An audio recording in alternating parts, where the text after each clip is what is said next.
This is the power of leverage, guys. Hi guys, thank you for joining me in another video. My name is Fifi and this is my journey to financial freedom. Today's topic is actually going to be controversial, so you guys tell me what you think. So that's just a disclaimer out there. Besides politics, religion and sex, there's probably nothing that people get more emotional about than money, right? Tell me if you disagree. People have literally killed over money. One of the biggest mistakes that you can make is letting emotions get in the way of money. So what I'm going to do is talk about whether you should be paying off your mortgage or not. Say what? Yep, I said that. Pay off your mortgage, pay off your mortgage, pay off your mortgage. When I first started off my journey into financial freedom, one of our primary goals was to pay off our mortgage early. And so that was what we were aiming towards, and we have paid a huge chunk of it off already. But then one day I had a conversation with my accountant and it went something like, hold on, why are you so adamant in paying off your mortgage early?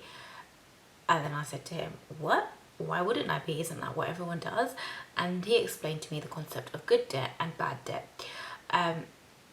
So then, me being me, I went into that super deep research rabbit hole to try and figure out what the right thing was for me at the time. So what did he even mean by good debt and bad debt? And as an investor, mortgage debt is actually considered as good debt. Credit cards, personal loans, these are all bad debts, and one should consider paying those off as soon as possible. Debt is generally very overwhelming, and I've been there. Like, I've had business ventures where you need to ensure that you stay on top of the cash flow situation so that you can get into sticky mud really quickly. And I know that there are some financial gurus out there who advocate paying down loans by size, but I disagree with that. Start paying down loans with the highest interest first. That will allow you to save and invest sooner, and do this no matter how long it takes. Now that brings me nicely on to my mortgage. The reason I wanted to initially pay off my mortgage was because I wanted to eliminate the cash flow burden as quickly as possible. But this can be a bad idea. Like I said, there is good debt, and mortgage debt is considered as good debt because interest rates can be lower than inflation. So at the time of recording this, I did a quick search online, and the current UK inflation rate is around 2.5%. Lloyds are currently providing deals with an interest rate at 1.5% on mortgages. Economists and bankers generally use the term leverage to eliminate the notion of debt, but also highlight how good debt can be used to leverage your returns to help you to find financial freedom. Let's flip the script a little bit here and think about this and let this sink in for a second. Making an overpayment in your mortgage is like putting money into a savings account where the mortgage rate is your savings rate. So at the moment, you can get mortgage rates as low as 1.16%, but even if you say 2%, why would you do that when you can invest the overpayment value over the long term and gain returns at 7.8% if you invest in a good fund?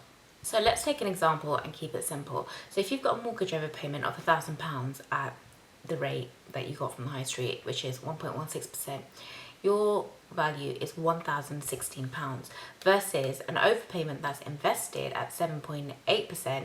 You suddenly got something that's worth £1,078. So you suddenly grown your money by investing it rather than putting it in your mortgage at a lower interest rate. The key is to save your overpayment and invest it into a cash generating asset. I know it sounds a little disconcerting when someone suggests don't overpay on your mortgage and buy stocks instead, but that's because the risk appetite is much lower, especially when it's money that you want to pay off your mortgage, and you're prioritizing paying off sort of a planned security that you have. For example, buying a more secured investment like a life strategy 40% equities, over the term of 5 years, I just calculated the average rate of return, and that is something like 5.7% with a dividend yield of 1.3%.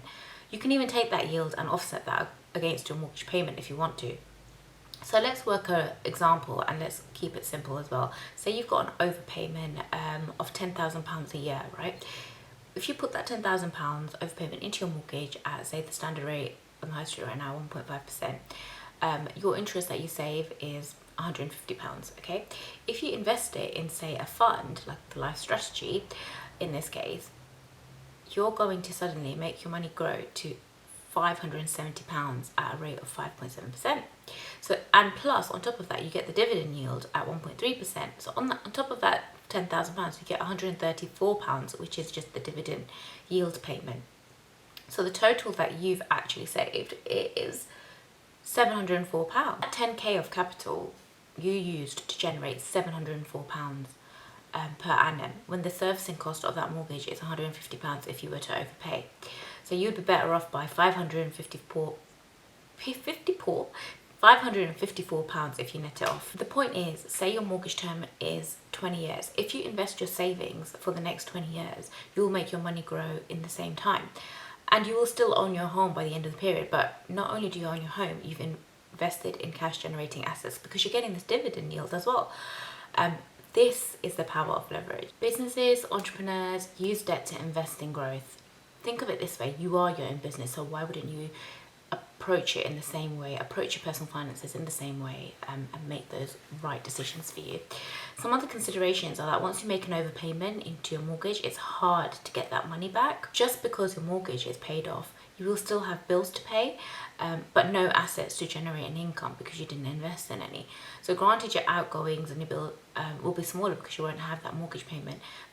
If you do go down the investment route, you're not only holding a cash generating investment, but it also pays you dividends. One final point, and a link to another video as well, one example where you should always invest is in your pension above everything else, and make sure that you're matching those pension contributions.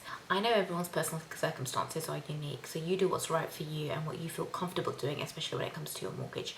But remember, the number one rule for growing your wealth is never leave money on the table. Please like, comment, subscribe down here if you like what you're seeing, and let me know what you're doing in terms of your financial freedom. But until next time, cheers guys, bye.